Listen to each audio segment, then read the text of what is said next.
Bom dia a todos. Hoje é dia 23/2, estamos iniciando mais uma aula síncrona da disciplina de matérias-primas agropecuárias.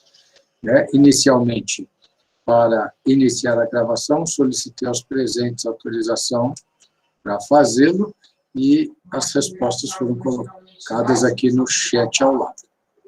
Então, na aula de hoje, nós vamos tratar do assunto qualidade, obtenção de matérias-primas, e do ponto de vista da obtenção de matérias-primas, a gente vai esmiuçar um pouco mais características de qualidade de matéria-prima, de investigação. Nós vamos entrar hoje com uma apresentação bem detalhada nos aspectos de qualidade de carne, avaliação de carcaças, cortes, nesse sentido, mostrando a ideia aqui, é apresentar para vocês o quanto de detalhe, quão aprofundado é essa área da ciência dos alimentos e como que a ciência dos alimentos, a engenharia de alimentos, ela conversa com o setor produtivo, com a zootecnia, no caso, falando em produção animal, em termos de desenvolvimento de características de interesse comercial, que tem a ver com a qualidade da carne, e como é que isso se materializa lá nos animais, e o que a gente mexe, o que a gente mensura lá nas espécies animais, ok?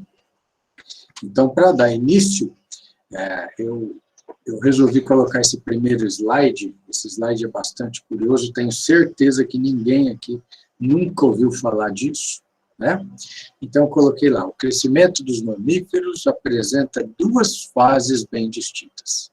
A fase embrionária, que é aquela da curva logarítmica, que a gente viu na aula sobre qualidade de carne, sobre crescimento animal, que está disponibilizada lá no nosso ambiente. Alguém aqui já teve a oportunidade de assisti-la? Escreve no chat aí para mim. Sim, professor. E aí, deu para entender? Deu para acompanhar? Deu. Só um minuto, por favor, gente, que eu vou ajudar aqui, que teve um problema na banca aqui do lado, só fazer um suporte de TI, rapidão, tá? Um minuto.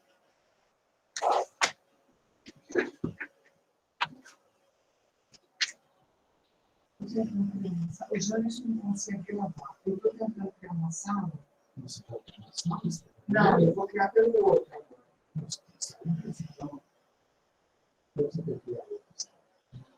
Porque ele não está conseguindo gravar. Eu quero criar pelo FT para ver se eu gravo. Você vai criar e mandar o link. Tá, nova reunião. Mas ela não abre.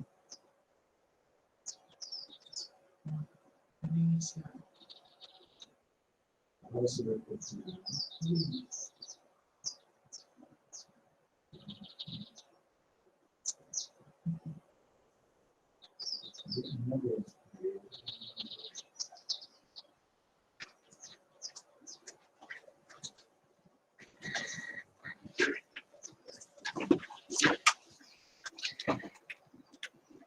Bom, voltei.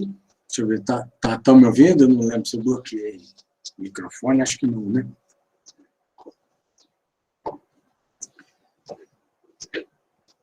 Acho que rola um delay. Sim, beleza. Então é o seguinte, gente. Aqui eu estou trazendo uma foto do livro da Tratado de Anatomia Veterinária, do Dice e Wensing, de 90, onde ele mostra os tipos placentários das diferentes espécies. Aí talvez você esteja se perguntando assim, poxa, mas tipos placentários? Então eu quero explicar o seguinte. Quando o embrião, aqui é um embrião de um suíno, aqui é um embrião de um cachorro, tá? Aqui é um embrião de um ruminante, possivelmente um bovino, tá? Não dá para enxergar lá dentro, ele está pequenininho aqui dentro, nessa porção. Então, assim, a placenta que envolve o embrião, ela tem uma localização, uma região de aderência e localização dos vasos sanguíneos para a troca de nutrientes com o organismo materno. E isso se dá de diferentes formas entre as espécies, né? Eu estou falando isso aqui porque outro dia eu recebi a fotografia de um bovino que foi abatido na fazenda de uma aluna, e ela me mostrou uma foto perguntando que estruturas eram aquelas, e dentre as estruturas apareciam carúnculas, que são essas estruturas redondas aqui na placenta dos ruminantes. Então, a placenta de todos os ruminantes, ela se fixa no útero através dessas carúnculas aqui, são essas bolinhas redondas.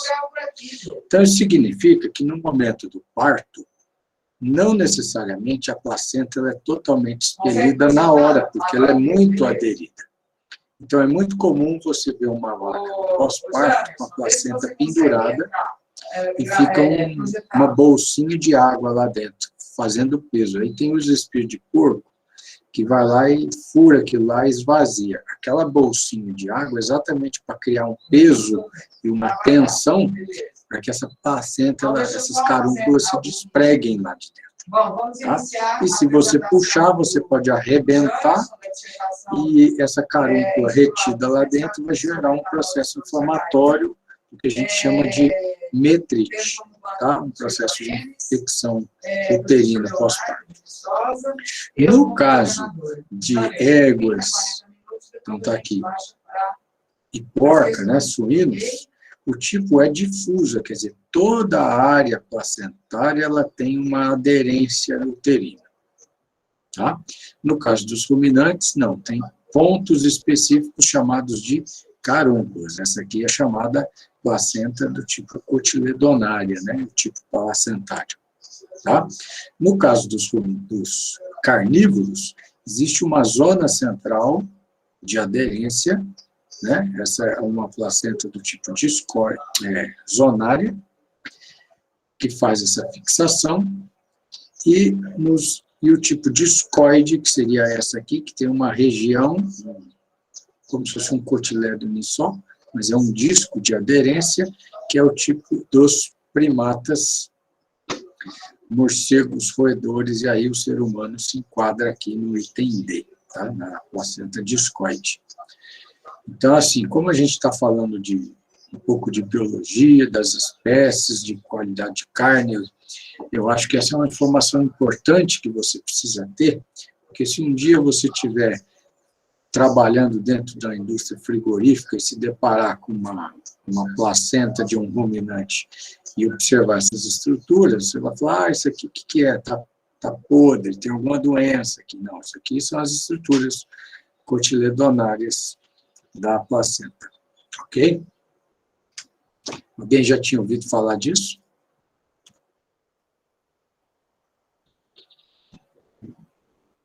E curiosidade, hein? Em função desse tipo placentário aqui, se dá a diferenciação da quantidade de anticorpos que são transferidos ao embrião. Então, muitas vacinas que a gente faz nas fêmeas gestantes, a gente faz para gerar imunidade no recém-nascido, no nascituro, né? E boa parte dessa imunidade é transferida via o primeiro leite, que é chamado de colostro. Tá? Então, aqui, vamos aprender uma nomenclatura rápida para a gente poder fazer referência às partes anatômicas das carcaças, né? Então, olhando para um quadrúpede, aqui a gente tem um desenho esquemático de uma vaca, a gente teria, olhando aqui na parte da cabeça, a parte da frente, a gente falaria que é a porção cranial. Tá? E quando a gente se refere à parte de trás do animal, a gente fala que é a porção caudal, seria toda essa porção. Quando a gente se refere à parte do meio para cima, né, do corpo do animal, a gente fala que é a porção dorsal, que vem da palavra dorso, que é essa parte de cima. E quando a gente se refere à parte de baixo, a gente fala da parte ventral. Então, eu falo a parte mais ventral da carcaça, estou falando que é a parte mais de baixo. Quando eu falo a parte mais dorsal da carcaça, estou falando que é aqui. Então, eu falo contrafilé é um músculo que se localiza cranial, caudal, na parte dorsal da carcaça. Então, você já sabe que o contrafilé é um músculo chamado longíssimos dorsi, né, que segue durante todo o dorso do animal e está na parte dorsal. Tá? Então, vai ficando mais fácil a visualização dessas características. E aí, quando se fala aqui do meio, aqui, ó, dorsal, ventral, no rosto também, na cabeça, né? Na cara aqui. Tá? Quando eu estou me referindo à parte do meio e não à parte lateral do animal, então eu tenho a parte medial, a linha medial, que está no meio, e quando eu me refiro à parte externa, tanto de um lado quanto do outro, seria a parte lateral. Tá? E olhando para o membro, o braço, aqui a gente chama de mão, né? Apesar de são as patas, mas a gente fala mão e pernas, né? Fazendo uma analogia com a nossa forma de pensar. Então, a gente teria aqui a parte distal, que é a parte da ponta do casco, né? E a parte proximal, que é a parte mais próxima do corpo do animal. Então, você tem estruturas musculares na parte proximal e estruturas musculares nessa parte distal. As estruturas musculares na parte distal têm os músculos que a gente faz chambari, por exemplo, né? E aí a gente tem a face cranial ou caudal do membro. Então, eu poderia chamar de membro anterior, que é o que está na frente, ou membros anteriores, ou membros posteriores, que estão na parte de trás. Tá? Também me referindo à questão da porção cranial e caudal do lado, né? Se está na frente ou atrás. Ok? Então, aqui a gente tem essa visão, essa nomenclatura. Então, quando você fala, olha para aquele lugar ali no animal, fala ali aonde? Você tem que falar ali, ó, na parte mais caudal e perto do membro, na parte proximal. Então, você vai olhar para cá, né? Fala, olha que ele tem um machucado aqui na parte cranial, aqui no dorsal. Então, você está olhando em cima.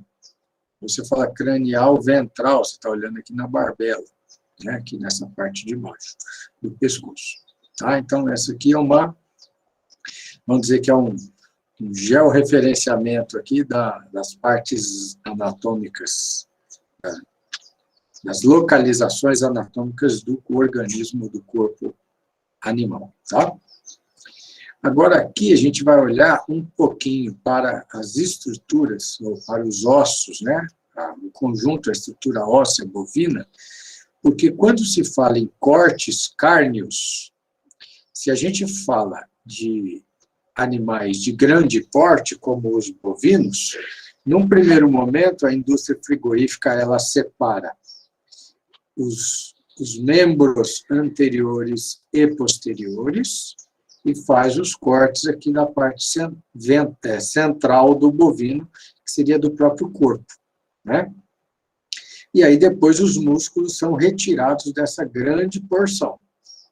Então, aí você tem a comercialização de cortes cárneos sem osso. Quando se fala de bovinos, de bubalinos, né? Agora, quando você vai falar da comercialização de cortes cárneos, de ovinos, que são carneiros, né? E de caprinos, que são pequenos ruminantes, os cortes cárneos, eles não separam as estruturas musculares, e eles são feitos nas suas porções com osso.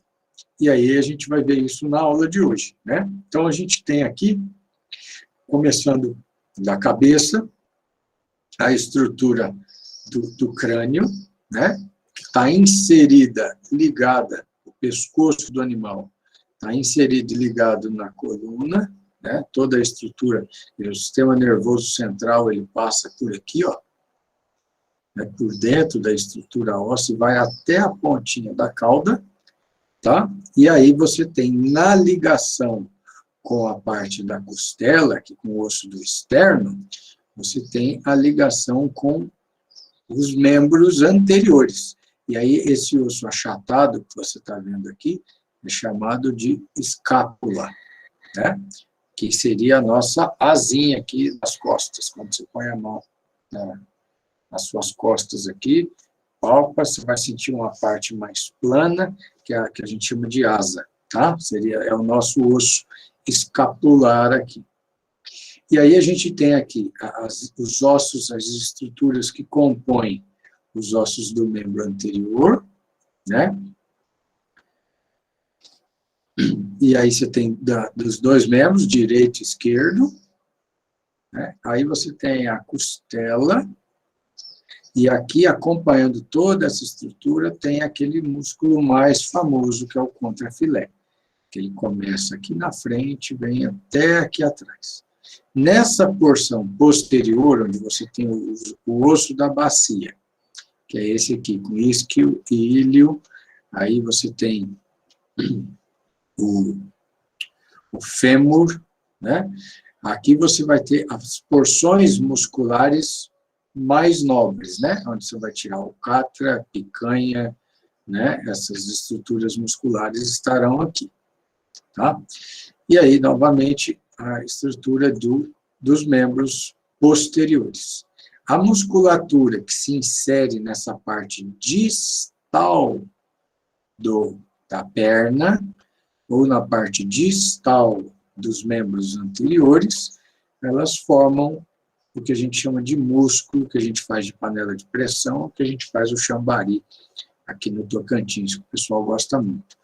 E o osso aqui, então, ele é cortado transversalmente, e dentro do osso ele é oco. O osso, a estrutura óssea, ela é oca, porque quando você tem uma estrutura oca, você aumenta a resistência física da estrutura, do esforço.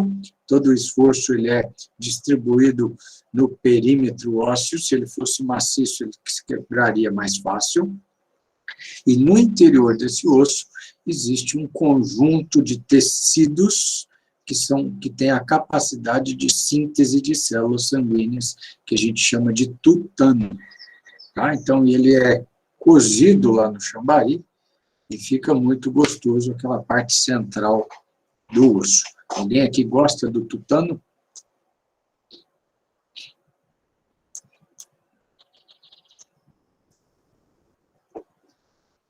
Escreve aí para mim ou fala.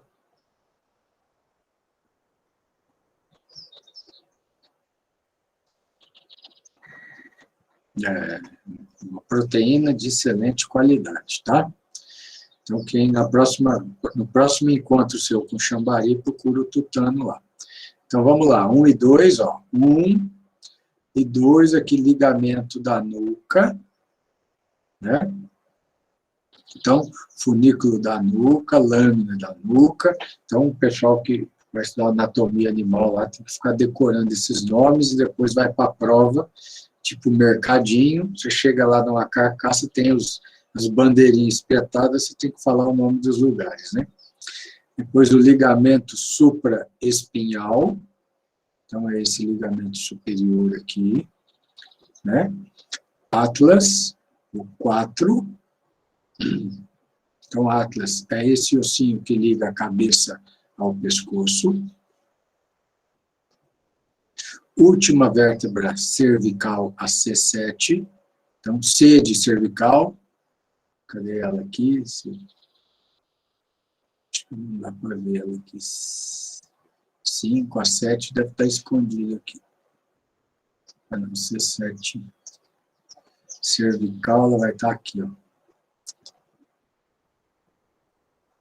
Então, cervical está para cá. Escondida é essa aqui, ó, é a número 5. Ó. Cervical. Aí vem o 6, né? Seria a costela. Então, aqui você tem esses ossinhos da coluna aqui, são chamados de... são as torácicas, né? E depois você tem as vértebras lombares, tá? Então, vamos lá, vamos ver aqui. Primeira vértebra lombar L1, a 7. Então, a 7 aqui mostra a primeira vértebra lombar, o que demarca a separação da zona torácica para a zona lombar é a última costela. Então, a última costela, ela é uma posição anatômica muito interessante, porque é a partir dela que a gente faz a divisão da carcaça na sua parte torácica e lombar, e a partir do tamanho da última costela é que a gente vai fazer um corte muito nobre nos carneiros, isso está sendo feito em bovinos agora, que é chamado de carré, né? Se vocês forem numa boutique de carne, forem olhar, já estão vendendo esse corte de Angus. Um carré de Angus custa aí hoje uns R$140 o quilo, pra você ter uma ideia, que é um pedaço do contrafilé grudado num segmento da costela. Tá? Nós vamos ver isso na aula de hoje. Última vértebra lombar, a 8, e aí começa o osso do sacro, né? No 9. Então, aqui, essa estrutura aqui é o osso do sacro, que vai indo para o cóccix, né? Primeira vértebra caudal, então o osso do sacro aqui seria o nosso, vamos dizer, o cóccix, né? Aquele ossinho lá, se cair sentado e machucar, você vai ver o tanto que ele vai incomodar. Então, a primeira vértebra caudal, a número 10, e aí, entre as espécies de ruminantes, você tem caudas com tamanhos diferentes. Então, você tem os carneiros, eles têm a cauda comprida, né? Como os bovinos. Agora, os caprinos, não, eles têm uma cauda bem curtinha. Então, é comum, na indústria, você nunca separar a cauda da carcaça para você poder mostrar para o cliente se aquilo é uma carcaça de carneiro ou de caprino. Tá? Então, a cauda sempre fica, a gente deixa para mostrar isso, que a de caprino ela é curta e a de carneiro ela é comprida.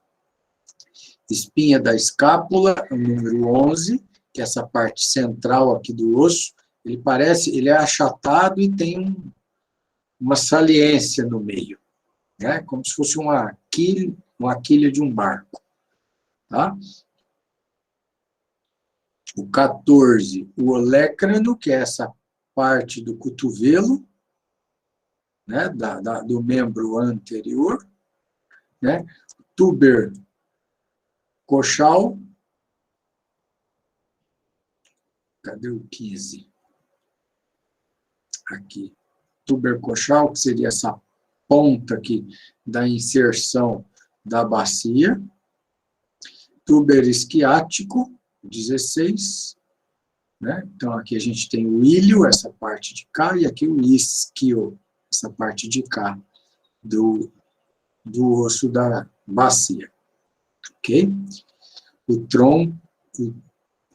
trocânter maior, 17, que seria a parte mais dorsal, né? Mais próxima do dorso, do osso do fêmur, né? E o côndilo lateral do fêmur, que seria essa parte de baixo, que articula, então, com o côndilo lateral da tíbia. Tá? Então, a tíbia é esse osso, é talvez o maior. O fêmur e a tíbia são os maiores ossos do organismo, né? Do corpo humano, inclusive. Né? E essa articulação aqui seria, então, a articulação do fêmur com a tíbia. Tá? E o côndilo lateral da tíbia, já falei dele, fíbula e paleta. Paleta, ele está chamando de patela, tá? Patela é esse ossinho do joelho, sabe esse ossinho, essa rótula do joelho? Que você consegue mexer no seu joelho aí, mexe aí. Essa rótula, Ela é chamada de patela, tá? Na anatomia animal, até na humana. E é frequente fratura de patela ou da rótula quando a pessoa cai de joelho. Cai de joelho, bate o joelho numa quina, e isso ele pode se fraturar em 2, 3 pedaços. E aí não tem que mobilizar a perna 3 meses de molho, né? Isso incomoda, porque se você mexer, as partes da patela se separam. Então tem que tomar cuidado com isso aqui.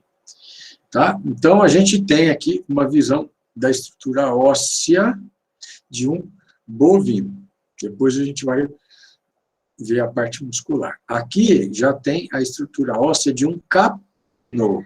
Como que eu sei que é caprino? Porque a cauda é curtinha. Se fosse um carneiro, seria maior. Mas, basicamente, a gente tem as mesmas estruturas ósseas. Por quê? São 2 ruminantes, né? Não são tão diferentes assim. O que vai mudar é a questão da proporção e do tamanho das estruturas aqui. Tá? E aqui a gente já tem a estrutura óssea de um suíno, né? Então, o suíno tem a cauda longa, aqui a gente tem a escápula, a cabeça. Então, é a mesma estrutura anatômica, muda a morfologia, quer dizer, a forma da estrutura óssea, né? Principalmente as extremidades das patas aqui, porque aqui esses animais têm uma quantidade de dedos diferente desses aqui. Esses aqui são biungulados, significa que ele tem a unha fendida no meio, como se fossem 2 dedos, né? Então, ele se apoia nesses 2 dedos aqui da nossa mão. Se a gente fosse fazer uma analogia, ele estaria apoiando assim. E todo o resto da estrutura aqui faz parte daqueles ossinhos atrofiados que a gente vê aqui dentro, né? Curtinhos aqui, que formam o que a gente chama de boleto, tá? E quando a gente passa para cá, a gente tem um apoio diferenciado aqui, no suíno. E aqui a estrutura de uma ave, né? Então, aqui seria a parte distal dela, você vê que o apoio já é bem diferente, que seria o pé da ave, né? O membro anterior, ele teve uma evolução evolutiva, uma diferenciação, constituindo a asa, então, o que seria o nosso braço e mãos, né? A asa, e aí você tem o pescoço, cabeça, o osso do externo, a estrutura pélvica é diferente, são ossos muito mais finos e leves, né? Por serem do grupo das aves, e aqui a gente tem como se fosse vamos ver a nomenclatura que ele deu aqui, o pigóstilo, que é aquele ossinho que está dentro do que a gente chama do curanchinho, e alguns aqui no Tocantins chamam isso aqui de surubicu, né? Mas esse é um nome de uso popular, né? Então, esse ossinho aqui, não é para aprender na aula de hoje, pigóstilo. Então, na próxima vez que você for comer um frango, você fala, eu quero a parte que tem o pigóstilo da ave. Aí vai todo mundo olhar para você e aí dá tempo de você pegar o que você quer. Então, aqui, vocês estão vendo essas diferenças. Então, quando você vai fazer o corte da estrutura da carcaça, você passa a faca sempre nas junções ósseas, nos ligamentos aqui, nas articulações. Então, você não corta no meio, né? Você vai fazer corte sempre nas articulações, ok? Então, vamos falar aqui, vamos entrar, uma vez tendo visto essas estruturas ósseas, alguém já tinha visto essas imagens das estruturas ósseas de suínos, aves, ruminantes? Não, professor. Não? Não. Primeira vez? É Eu esquisito? só não tinha visto da Todos- galinha, das aves. Você não tinha visto? Mas nem no prato você fica olhando para ele. Fala, Não, tipo "Onde assim, que esse o troço esqueleto aqui?" todo, sabe? Tá montado, né? A estrutura montada, né? Então, Isso. vamos lá, gente. Aqui, ó, nessa parte, a gente tem uma fotografia mostrando o contrafilé de um carneiro com as pontas de costela. Esse corte aqui é chamado de carré francês e talvez seja o corte mais valorizado hoje no mundo. Tá? Então, só pelo fato de você cortar a carcaça e oferecer o corte desse jeito, já valoriza o produto. Então, é importante a gente conhecer os sistemas de corte, como é que é feito, por que é feito, porque isso representa a agregação de valor lá no ponto de venda, né? Então, vamos retomar aqui aqueles conceitos da aula de crescimento animal. Então, o que a gente mostra com esse gráfico? Toda vez que eu mexo aqui, aparece essa barra e eu não sei fazer ela sumir. Deixa eu dar um sair aqui. Não, sair da apresentação. Espera aí, deixa eu voltar. Ela sai, tem que ficar com ela aqui. Quando eu mexo, ela vai aparecer. Então, aqui embaixo está escrito aqui, ó, empty body weight, né? Que é peso de corpo vazio. Vou ficar com o mouse aqui para cima. Então, esse gráfico está variando de 10 a 40 quilos. Então, ele é um gráfico que foi construído para ovinos. Então, lá em cima está escrito Protein and Fat in Empty Body, né? Empty Body Gain of Sheep. Então, é o teor de proteína e gordura do corpo e do ganho de peso de carneiros. Então, esse gráfico aqui se refere a ovinos, mas ele é assim para todas as espécies, tá? Então, a gente está vendo na parte de cima, nesse gráfico de cima, aqui, composição do corpo vazio.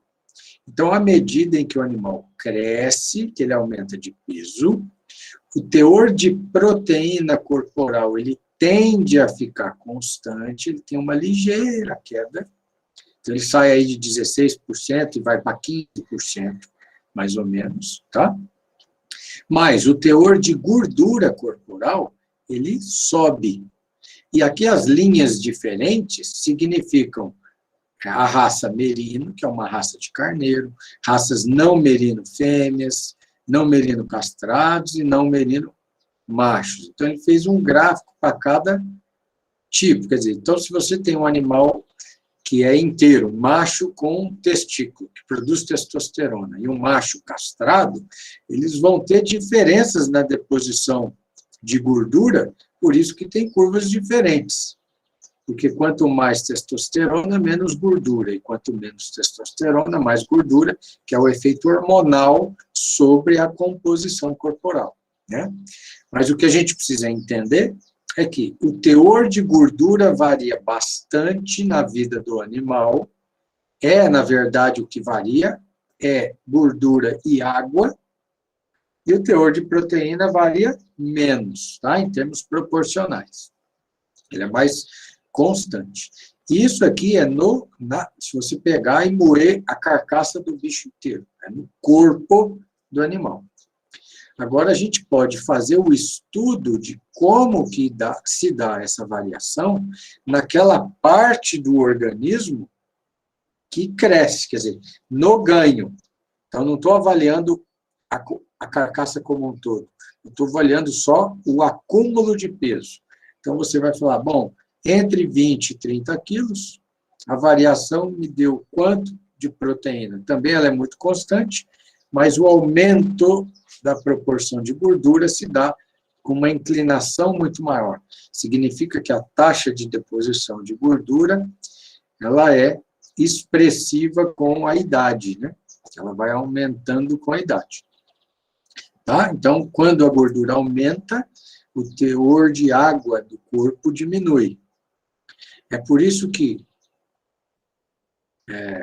animais gordos, né, ou pessoas com muita gordura corporal, quando entram na piscina, elas boiam com facilidade.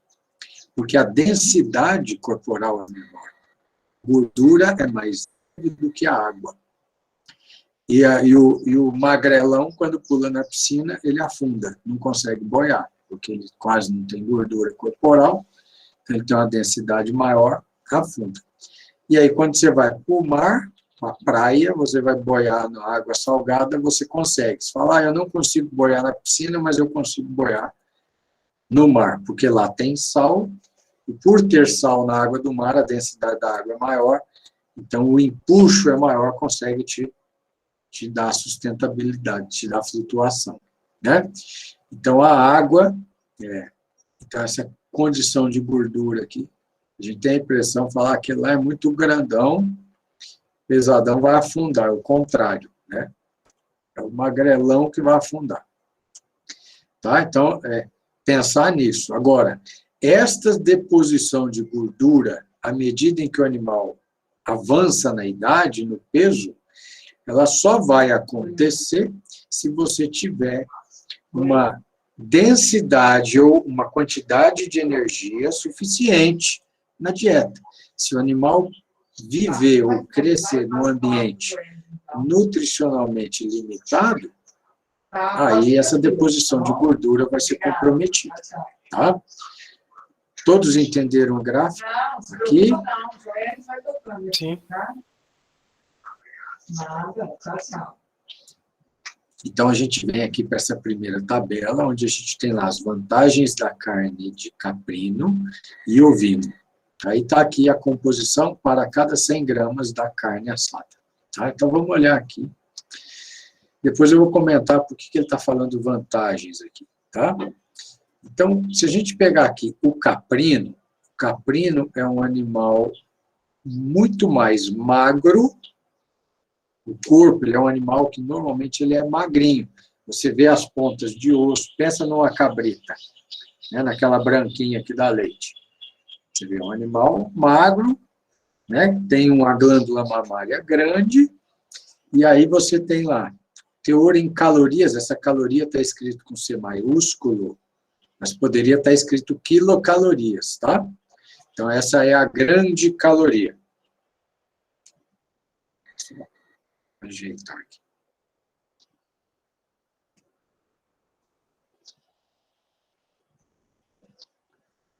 Então, a gente tem um teor calórico da carne caprina bem inferior ao carne ovina, bovina e de suínos.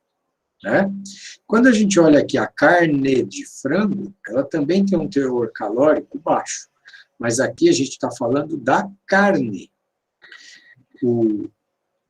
A carne de frango ela é muito magra, ela tem pouca gordura entremeada. Né? Observe a carne do peito do frango. Então, se você analisar a composição ou a densidade energética da carne de frango, ela é baixa, assim como a do caprino. Por isso que fazer pratos e cortes, né, caprino, é um desafio, porque pelo baixo teor de gordura, você tem que compensar isso para que a carne mantenha a suculência, a maciez, ok? Bom, e aí você tem o ovino, o bovino e o suíno, mais o bovino e o ovino variados em termos calóricos, e o suíno um pouco mais. O suíno, dependendo aqui do corte, né? Porque se você pegar um pernil suíno hoje em dia, ele é muito seco. Né? Um lombo suíno, ele é muito seco. Né? E aí, certamente aqui é uma estrutura média, considerando a gordura suína conjuntamente. Tá? Esses ovinos aqui, que são esses carneiros, estão com 252 calorias, são carneiros de raças lanadas, são aqueles carneiros que a gente vê na Nova Zelândia, na Austrália, na Inglaterra, na Argentina, né, no sul do Brasil. Agora, os carneiros deslanados, como a raça Santa Inês, a Morada Nova, que são animais adaptados, o que evoluíram aqui no Brasil, principalmente na região Nordeste, são animais com um biotipo, e com cuja composição corporal é muito parecida com a dos caprinos. Então, ele daria aqui, talvez um pouquinho mais, 150, 160, tá? Em relação aos caprinos. Então, isso tem a ver, ou depende, a quantidade de caloria por 100 gramas de carne, da espécie, mas depende também da raça, da idade em que o animal foi abatido. Tá bom? Nesse caso aqui, ovinos e bovinos foram abatidos relativamente no mesmo momento da curva de crescimento. Isso não significa que é no mesmo peso, porque são animais de tamanhos muito diferentes. Mas em termos de em que fase da vida, né? Em que proporção do peso adulto estavam, possivelmente eles estavam próximos aqui. Isso que eu estou comentando, está encontrando endereço, quer dizer, se você assistiu a aula de crescimento animal, você vai estar entendendo o que eu estou dizendo. Vocês estão conseguindo acompanhar?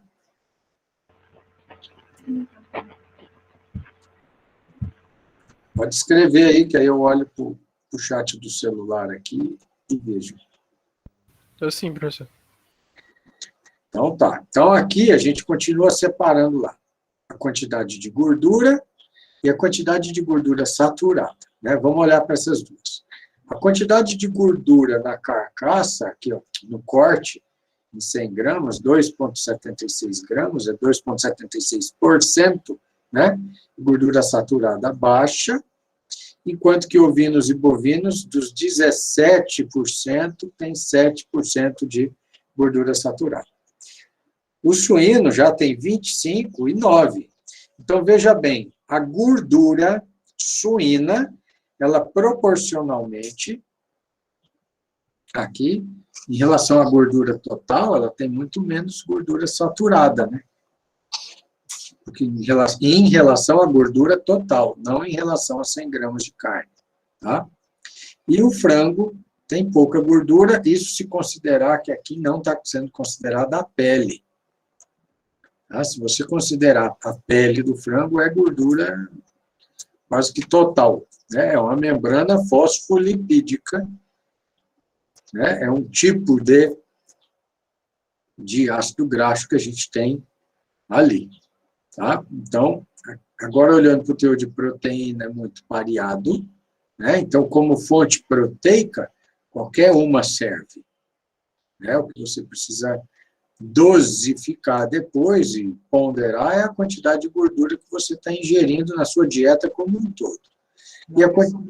E a quantidade de ferro, a carne caprina tem mais ferro, tá vendo aqui? A bovina e a ovina tem menos, ó, ela tende a ter um teor de ferro menor.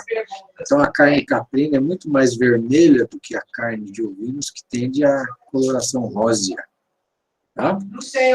E o teor de ferro da carne de frango muito mais baixo, né? Tendo em vista lá também a sua coloração. Se você quiser saber quanto que vale a densidade energética aqui, as calorias por quilo, é só multiplicar por 10 aqui. Né? Então, a gente tem uma ideia nessa tabelinha aqui. Então, ele coloca as vantagens da carne caprina como se... então eu vou comer uma carne mais magra, com mais ferro, com o mesmo teor de proteína e menos gordura saturada. Sim, a carne caprina tem essas características. Só que ela não é a carne que a gente acha com maior facilidade, né, salvo no Nordeste brasileiro, e ela é cara, né, se você for comparar, por conta da demanda e da oferta. Né? Agora, é possível produzir uma carne de ovinos com teor de gordura mais baixo que esse? É, mas eu falo para vocês, não é interessante. O que é interessante é você consumir a carne ou as carnes dentro da quantidade necessária. Não comer em excesso. Né? Então, existe um conjunto de hábitos e o balanceamento da sua dieta que deve ser mais expressivo do que isso. Quando se diz balanceamento, é você não se privar de nada e comer cada tipo de alimento dentro da possibilidade ou da combinação mais adequada possível. Agora, para quem é sedentário, não se movimenta, não ativa as funcionalidades orgânicas, mesmo a dieta controlada, ela não vai te salvar, né? Você vai colher malefícios por isso. Então, é um todo, não dá para você atribuir a um alimento só a responsabilidade de conferir saúde, né, para o indivíduo, tá? Um conjunto de ações. Mas que é uma carne saudável do ponto de vista de ser de baixo teor calórico, né? Aí você pega, a carne tem pouca gordura, fica seca, você vai e enche de bacon nela. Mas, estou comendo carne caprina, mas você tacou bacon. E aí você tacou só a parte gorda do suíno. Então, quer dizer, na hora do preparo, você vai usar as práticas e técnicas culinárias aí para conseguir extrair, explorar o máximo desses cortes. Então, vamos olhar aqui a distribuição de gordura corporal entre caprinos e ovinos, tá? O que a gente vai aprender com esse slide? A gente vai aprender que a gordura corporal, aquela que a gente deposita no nosso organismo, e os animais no deles, ela pode ser depositada em 3 locais distintos. Ela pode ser depositada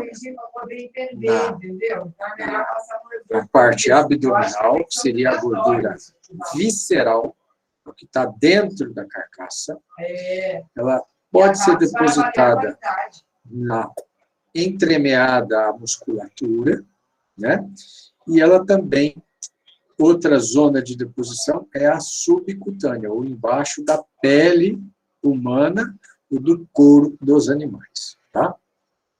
Então, se a gente olhar para isso, entre as espécies caprinas e ovinas, nós temos distinção da preferência genética pelas zonas de deposição de gordura.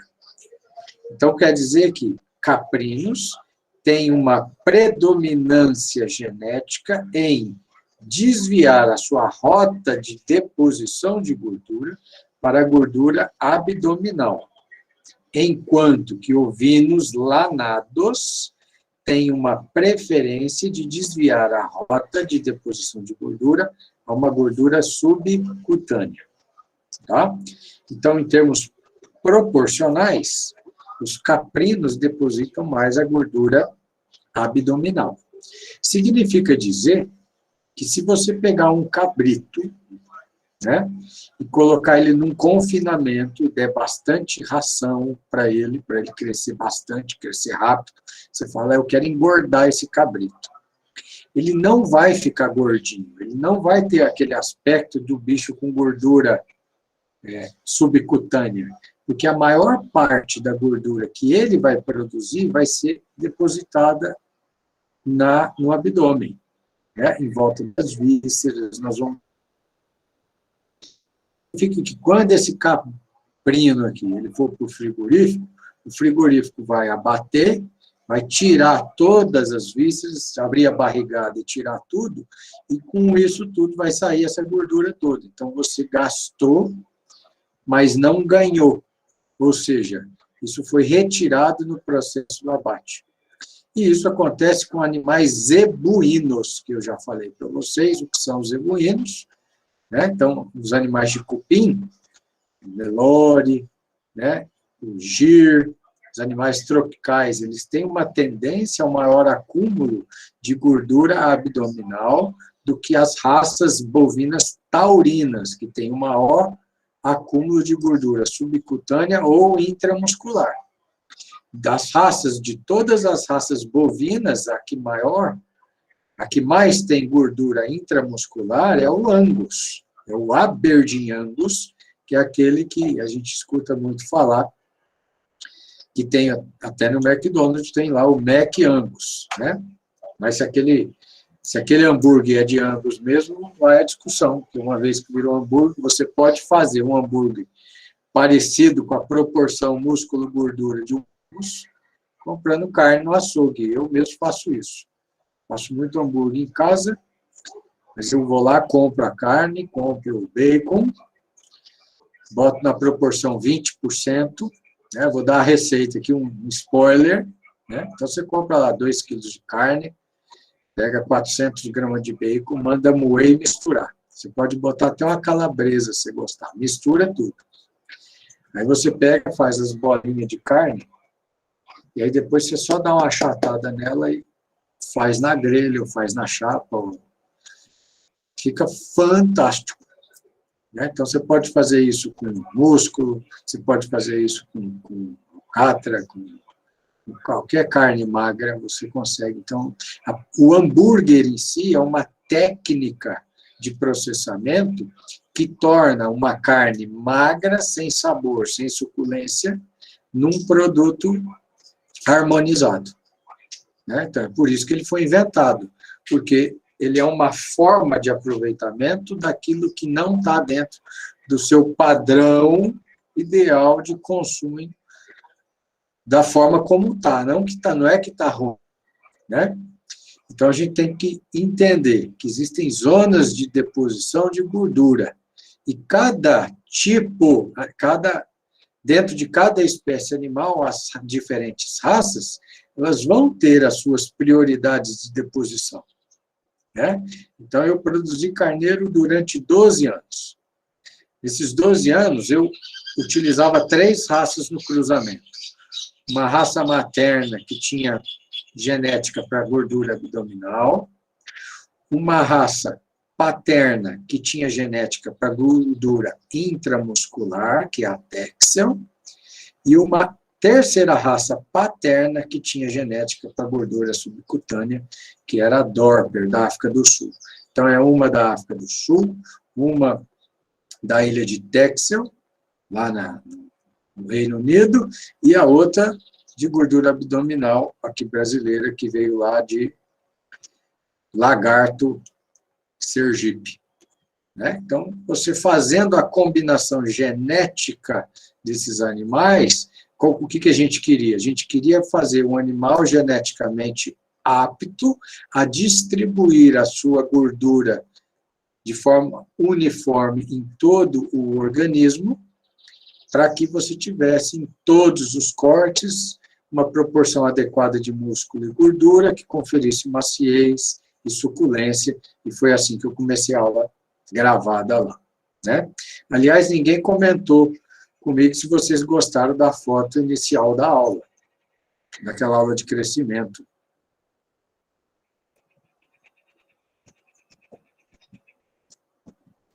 Deu água na boca, professor.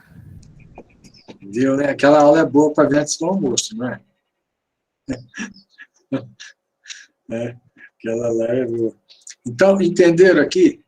Então, se você imagina, já nesse ponto da aula, se você imaginar, bom, estou trabalhando no frigorífico, e o meu frigorífico lá, o frigorífico que eu estou trabalhando, ele compra animais de raças diferentes, de idades diferentes, de sexos diferentes. Como é que você vai ter padrão? Se a variação genética, a variação de idade, a variação nutricional, todos esses fatores vão influenciar a proporção de músculo e gordura na carcaça. Está conseguindo entender? A indústria aves e suínos, a indústria que faz a integração, ela financia todo o processo de produção dentro das propriedades, então ela dá a genética, dá a nutrição, dá o protocolo de criação, assistência técnica, parte sanitária. E aí, a hora que o animal atinge o peso ideal de abate, ela pega todo mundo. São todos animais geneticamente muito parecidos, porque são todos da mesma raça, né? Com a mesma idade, criados no mesmo ambiente, com a mesma alimentação. Então, você tem padrão dentro da indústria da carne suína e você tem padrão dentro da indústria da carne de aves. Agora, quando a gente parte para o mercado de ruminantes, a gente começa a ter uma grande variação da qualidade da matéria-prima que a gente recebe, em função da grande diversidade de situações de criação, envolvendo raças diferentes, cruzamentos diferentes, esquemas nutricionais diferentes e assim por diante. E isso levou a indústria frigorífica de bovinos, né, dos ruminantes, a desenvolver um sistema chamado Sistema Brasileiro de Classificação e Tipificação de Carcaça, para que você pudesse separar as carcaças nos seus diferentes padrões de qualidade e destinar as carcaças de melhor padrão de qualidade para os mercados que mais pagam por ela, e as carcaças com menor padrão de qualidade para os mercados que menos pagam por ela. Tá? Então, o que justifica a criação de um sistema brasileiro de classificação e avaliação de carcaças é a diversidade da qualidade das carcaças obtidas nas culturas, nos sistemas de produção de ruminantes ainda, porque eles não são totalmente padronizados. Ok? Tá claro? Então, nessa próxima tabela, a gente tem lá o caprino e o ovino, né? Fala, professor, só fala de caprino e ovino. É porque esse material aqui eu produzi a partir de um livro que trata especificamente da criação de caprinos e ovinos no Brasil, e ele tem exemplos simples e que me dão a oportunidade de apresentar esses conceitos, tá? Mas o que se aplica a bovinos também e a outras espécies, e até a nós, né, ao nosso organismo, eu vou mencionar. Então, aqui a gente tem as características do peso da carcaça, então o caprino aqui com a carcaça de 12 quilos, e o ovino com 15. O ovino é um animal que ganha mais peso, né? É por isso que ele é chamado de carneiro. Já pensaram nisso? Por que o carneiro chama carneiro? Porque a aptidão dele é produzir carne. Então, é o carneiro. E por que nós, no Brasil, não temos o hábito, não tínhamos, né? Culturalmente, aqui a carne é bovina, que se fala. Por que a carne de carneiro não é tão expressiva como a bovina aqui, mas ela é a principal carne na Inglaterra, na Nova Zelândia, na Austrália, no Oriente Médio, no Uruguai, na Argentina, se bem que a Argentina também tem um peso de bovinos também grande. Mas por que a maior parte do mundo dá uma ênfase muito maior à carne de carneiro e a gente não? Já pensaram nisso?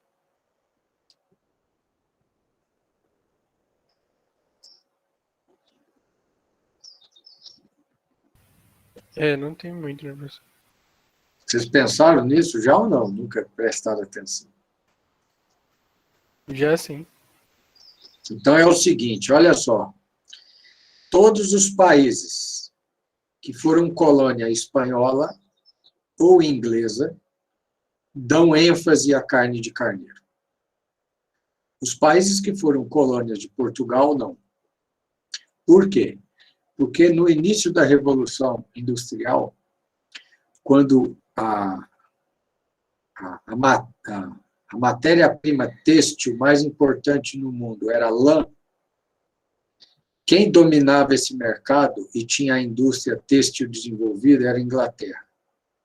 Então, a Inglaterra ela não queria ter concorrente para ela.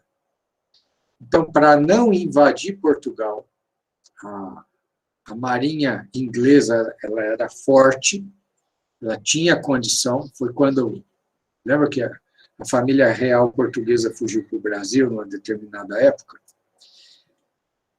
Quando, nesse período, Portugal fez um acordo com a Inglaterra de que nenhuma de suas colônias iria explorar a produção de carneiros, eram carneiros lanados, portanto, ia produzir lã e tecido, porque esse era um produto que não podia concorrer com a Inglaterra. Se eles fizessem isso, ia ter guerra. Então, nenhum dos países colônias portuguesas desenvolveu essa atividade. Agora, produzir carneiro era uma condição primordial, fundamental para a colonização, porque era um animal de ciclo rápido, se adaptava bem, que gerava lã e carne, né? E foi assim na Inglaterra, na Nova Zelândia, no Uruguai, no Chile, na Argentina, quer dizer, todos os países espanhóis, a Espanha não fez acordo nenhum e tocou para frente o barco dela e tem atividade de ovinos, é muito importante nesse país, assim como na Inglaterra. E o Brasil ficou de fora, né? Deixou de lado uma atividade produtiva fundamental. E aí, alguns animais que chegavam aqui por contrabando, quer dizer, o contrabando não é algo que existe de hoje, né?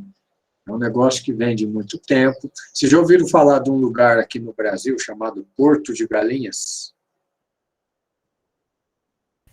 Fica perto de Recife. Sim. Né? Porto de Galinhas, chama Porto de Galinhas por quê? Porque antes dos navios que vinham da Europa encostarem em Recife, onde tinha a alfândega e a fiscalização, eles paravam em Porto de Galinhas e desciam lá aquilo que não podia ser trazido, o contrabando descia lá, e eles chamavam de galinha. Né? Então, era como se fosse um entreposto, uma feirinha, um mercado livre ali, né? Que rolava na surdina. E nessa aí, muitos animais foram trazidos, muitos ovinos, uma raça chamada rabo largo, tem outras raças foram trazidas, largadas, abandonadas no Nordeste brasileiro.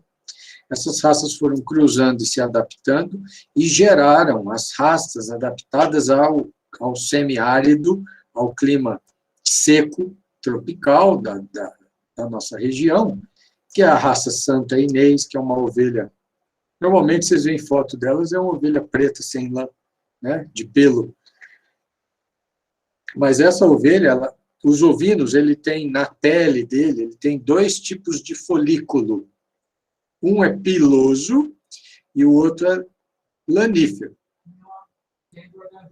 Tá? Então, se você colocar uma ovelha santinês num ambiente de clima frio, ela vai começar a produzir lã, mas ela vai produzir um pouco de lã no dorso dela. Tá? Então, existem esses 2 tipos de folículo nos carneiros, tá? O que não tem nos caprinos. Então, o fato da ovelha ser deslanada não significa que ela não tenha folículo para lã. E aí, esses animais evoluíram na nossa caatinga, e são animais que dão partos gemelares, que dão cio o ano todo, diferente dos animais de raças exóticas, das raças lanadas.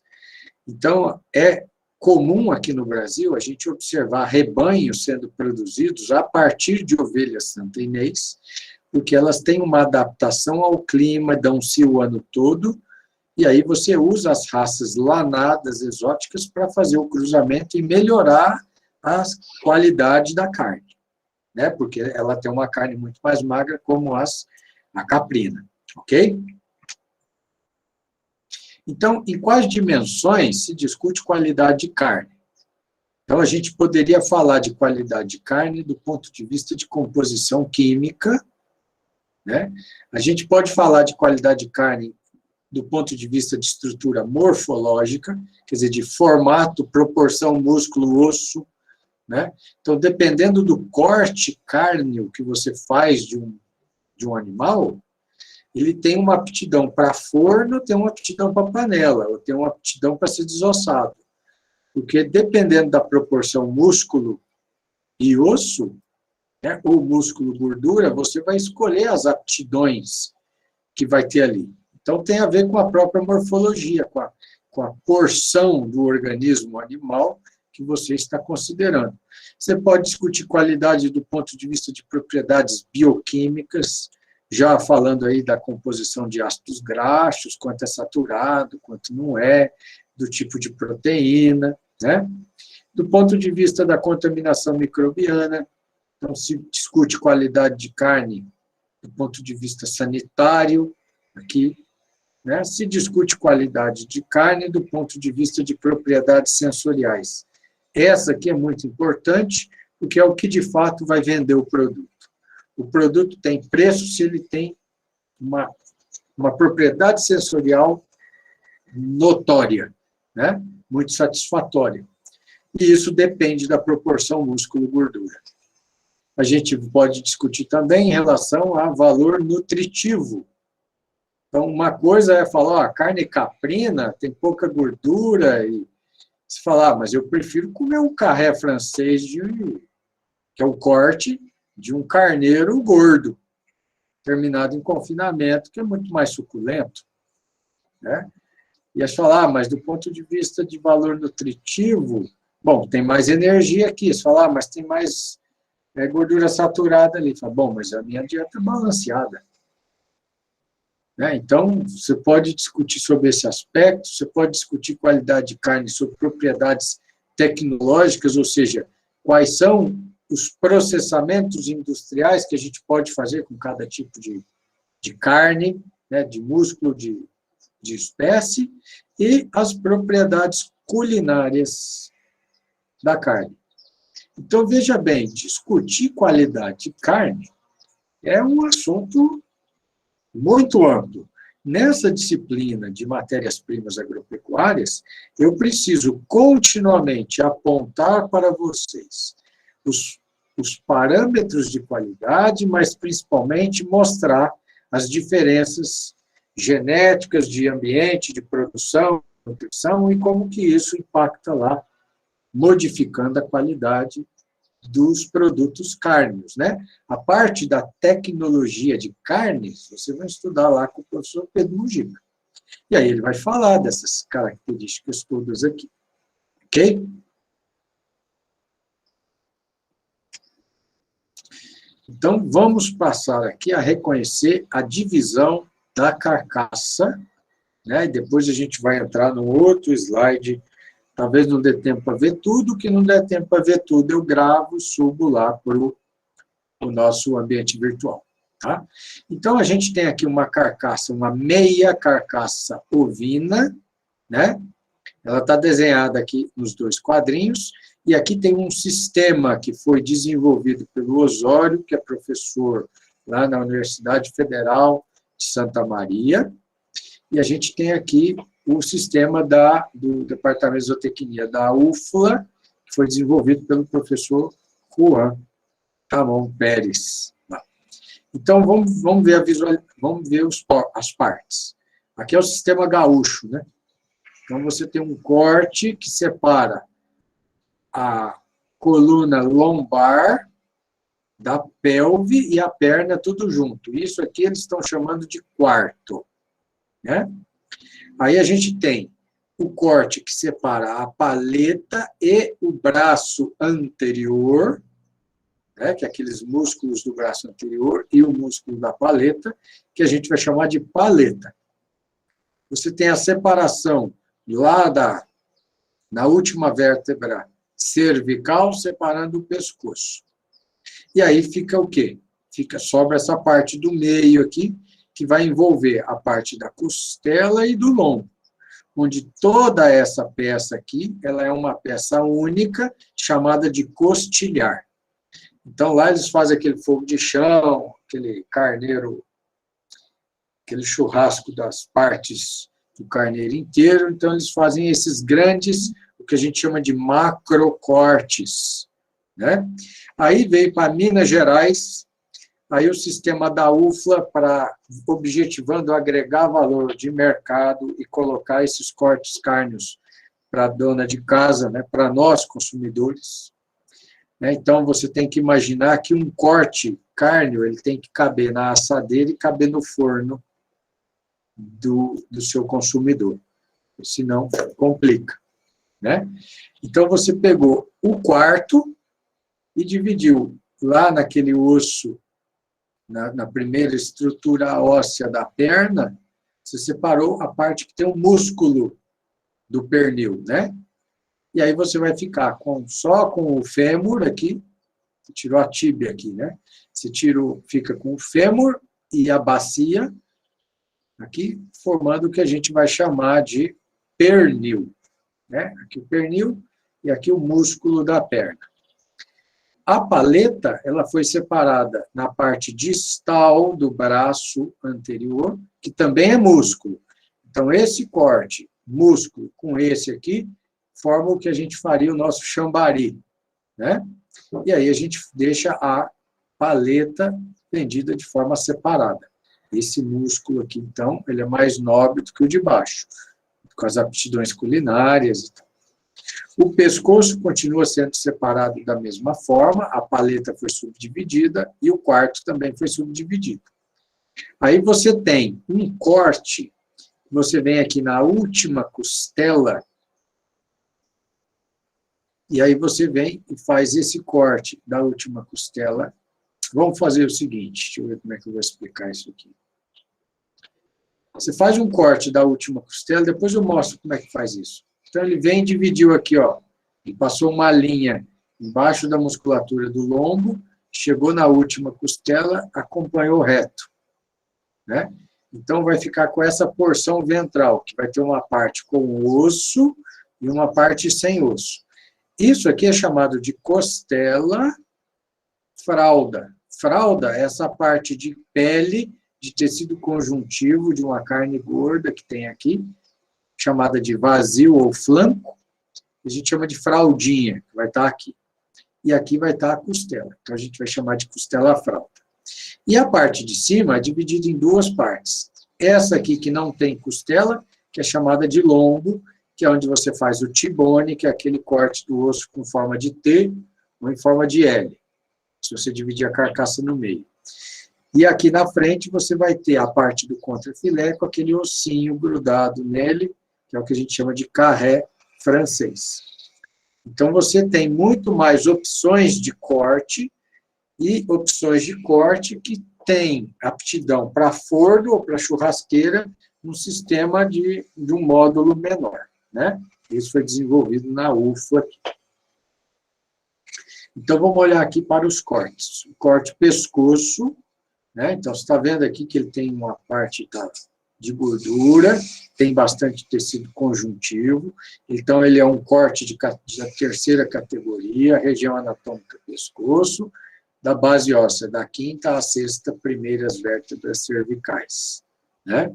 Tá, como é que eu preparo isso? Eu posso levar na serra-fita, fazer cortes como se fosse fatias, medalhões, e cozinhar ele assim, fazer de panela de pressão até em churrasqueira, né, dependendo da idade, da quantidade de gordura, né? Existem algumas estruturas do sistema nervoso aqui que é conveniente tirar no momento do preparo. Aí você tem a paleta. A paleta é um corte comercial de segunda, né, destinação culinária a assar em forno.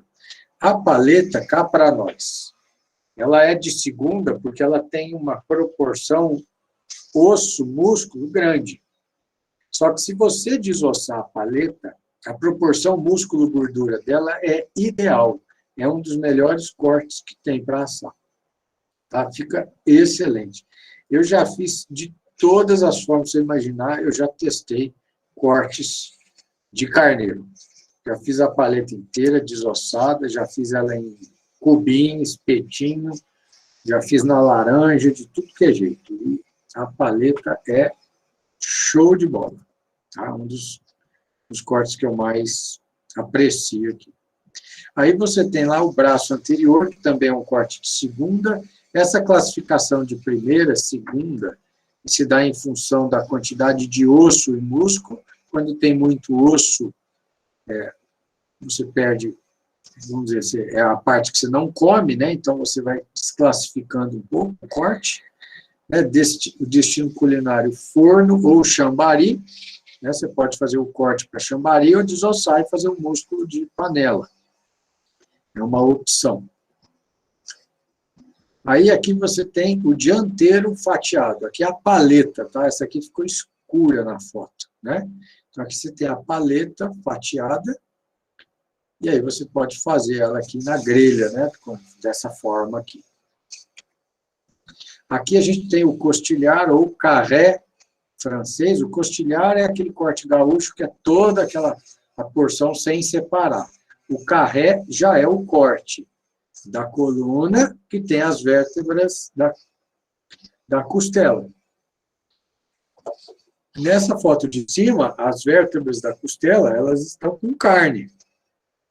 A gente está vendo o lado do osso, mas está em o lado de baixo, que é o lado da carne, como esse daqui. Mas é feito nas boutiques de carne, restaurantes especializados, o pessoal limpa esse ossinho aqui, deixa só o contrafilé, né? E essa carne que sai desse meio aqui, ó, essa limpeza é feita em bovinos também. A carne que sai entre os ossos da costela é vendida no supermercado e é chamada de bananinha. É uma carne com bastante teor de gordura, tem muita gordura saturada, mas é muito saborosa, tá? Dá para fazer hambúrguer misturando com bananinha também. Compra a bananinha, compra uma carne magra, moe tudo, mistura, fica bom. Então, quando você for ao supermercado e ver lá bananinha, você vai saber que é essa porção entre os ossinhos da costela na limpeza do carne. Aqui a costela fralda, que eu acho que é o melhor de todos para o churrasco, e ele é classificado como corte de terceira, mas ele é o primeiro que acaba quando você vai vender. Porque o pessoal que conhece churrasco sabe o quanto é bom. Então, aqui a gente tem essa parte mais larga, que é a parte que tem os ossos da costela, e a parte sem osso na costela, que é a parte da fraldinha, né? Então, a aptidão dela é grelha, é churrasco mesmo, né? A fraldinha chega em tempo diferente da costela, então é bom você dividir aqui, e tem tempos de preparos diferentes.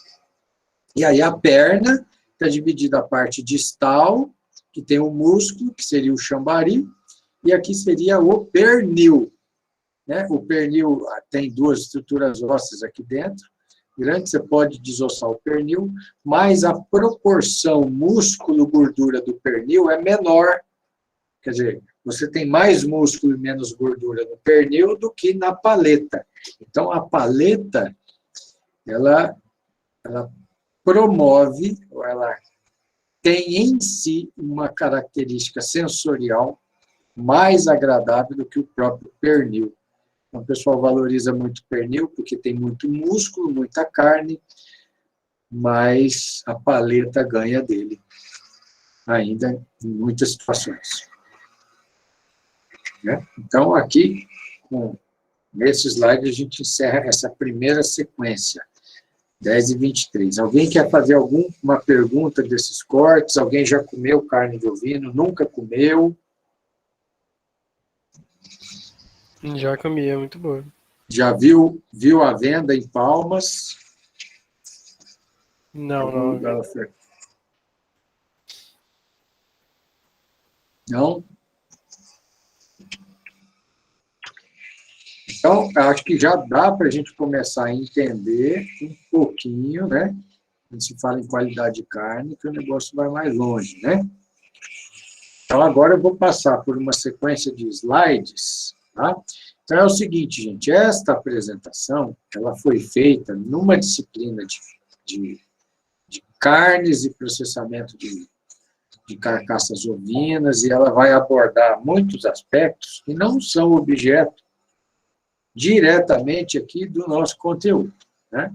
O que eu quero mostrar é que existe uma classificação de carcaças, que existe uma diferença de deposição de gordura nas carcaças, e a gente pode fazer classificação em função disso, e que a gente, lá no frigorífico, a gente pode identificar a idade de animais por dentição, por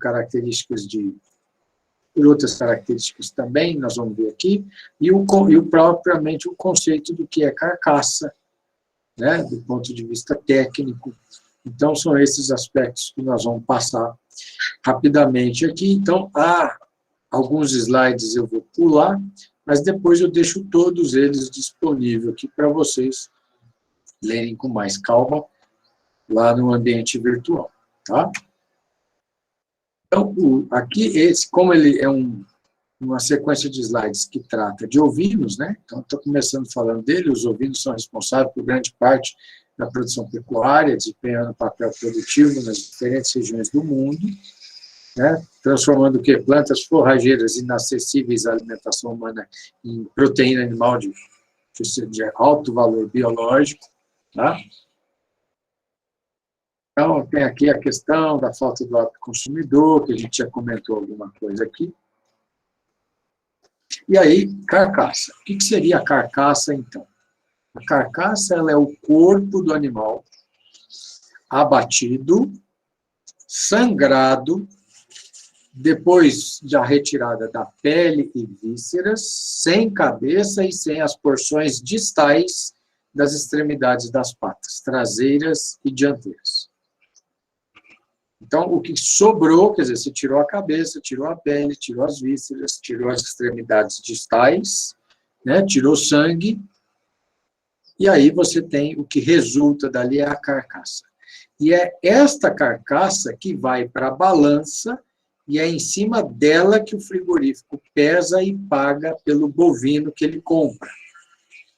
Então, tudo isso que ele tirou do animal, depois do abate, e pegou e pesou a carcaça, fica para o frigorífico para que ele dê uma finalidade industrial para isso. Então, isso já é um lucro, porque ele está pagando o peso da carcaça. Ele não paga o animal no peso vivo, ele paga o animal no peso da carcaça. Há frigoríficos que compram animais no peso vivo, mas aí eles consideram um rendimento muito baixo. Um rendimento de 50% do peso vivo em relação a como peso de carcaça, e o rendimento é superior a isso. Tá? Então, o que influencia no tamanho, no rendimento dessa carcaça? Os fatores genéticos, os fatores ambientais, e aqui entenda aqui também nutrição, dentro dos fatores ambientais, e de manejo. Tá? Então, isso faz com que as carcaças obtidas sejam muito diferentes entre si. Então, aqui tem uma carcaça de 25 quilos, e aqui tem uma carcaça de 35 quilos. Vocês estão vendo aqui ó, o fechamento, forma de V do pernil e a largura do outro lado. Né? Aqui é merino e lemera, que são duas variações genéticas aqui, tá? Então, vamos passar aqui. Então, componentes do peso vivo. Então, a comercialização de cordeiros, na maioria dos casos, é realizada com base no peso vivo. Cordeiros com base no peso vivo. Mas eu comercializei cordeiros durante mais de 10 anos para um frigorífico em São Paulo, e eu recebia pelo peso da carcaça. Então, eu monitorava todos os lotes, qual o rendimento de carcaça que eu tinha, sem dar jejum com o meu sistema de alimentação aqui, o rendimento que eu tinha era de 47% para ovinos. Tá? Agora, se desse jejum, isso chegaria a 50%, 51%, que para ovinos é muito. Bovinos têm um rendimento de carcaça bem superior a isso, 54% para Nelore, 58% para animais taurinos. Tá? Então, pela retirada desses conteúdos, obtém-se o peso de corpo vazio, e é em cima do peso de corpo vazio que se analisa, então, a carcaça, as partes comestíveis e não comestíveis, né? Se estuda os parâmetros de exigências nutricionais, aí, de deposição de músculo e gordura no crescimento, assim por diante. Então, é importante, se você tiver no computador aí, tire um print, né, dessa tela, vocês vão ter acesso a esse material também. Então, que são os componentes do peso vivo, que é como é que se desmonta o animal. Do peso vivo, a gente tira o conteúdo gastrointestinal, urina, suco biliar, tem um corpo vazio. Aí a gente tira os componentes que não fazem parte da carcaça, que são as vísceras, outros subprodutos como sangue, pele, cabeça, extremidades, depósitos de tecidos adiposos. O que sobra aqui é a carcaça. Em algumas regiões, o testículo é deixado aqui e, na maioria das vezes, ele é retirado. Quando ele está presente, porque se for um animal castrado, ele não estava lá. Tá?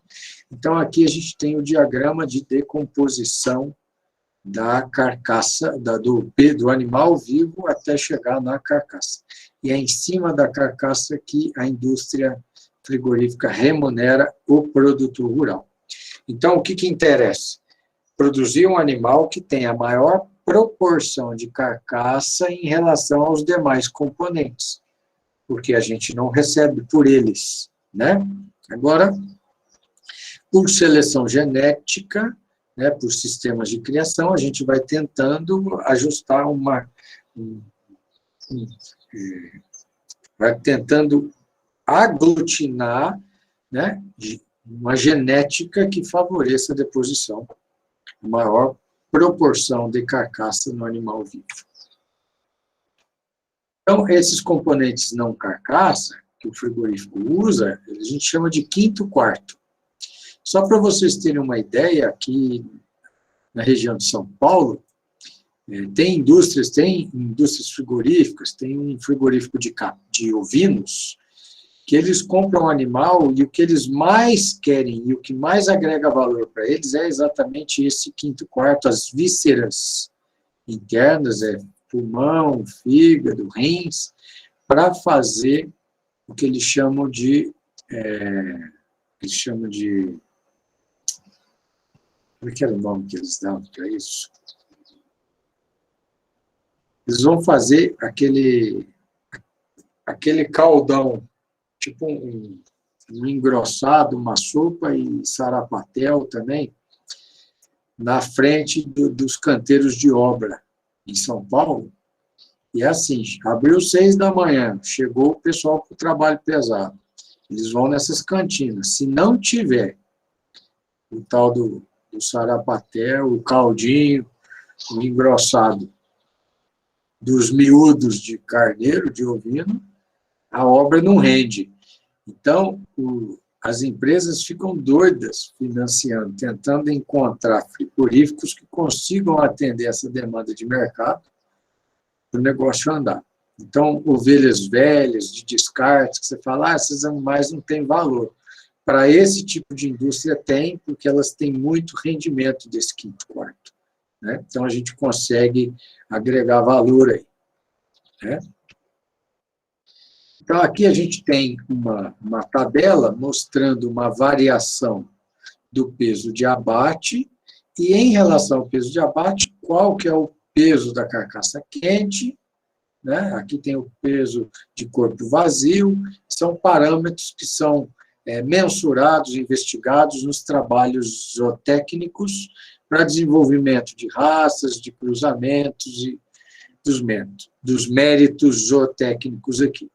Então, o que eu quero evidenciar para vocês é que existe um trabalho de pesquisa e melhoramento objetivando a obtenção de carcaças superiores, de carne de qualidade.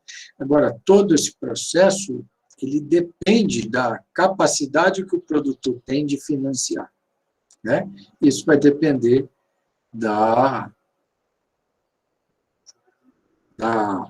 do quanto que a indústria frigorífica está disposta a pagar pela carne.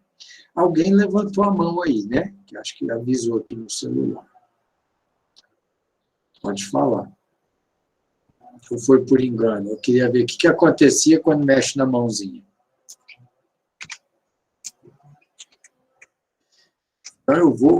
Então, aqui, quais são os fatores que influenciam na qualidade da carcaça? Tem os fatores intrínsecos a ela, ao animal, que são a idade de abate, o sexo, o grupo genético que ele faz parte, né? A morfologia, né? O que depende também do grupo genético, o peso ao nascimento e o peso de abate. Então, são características inerentes ou específicas do próprio animal.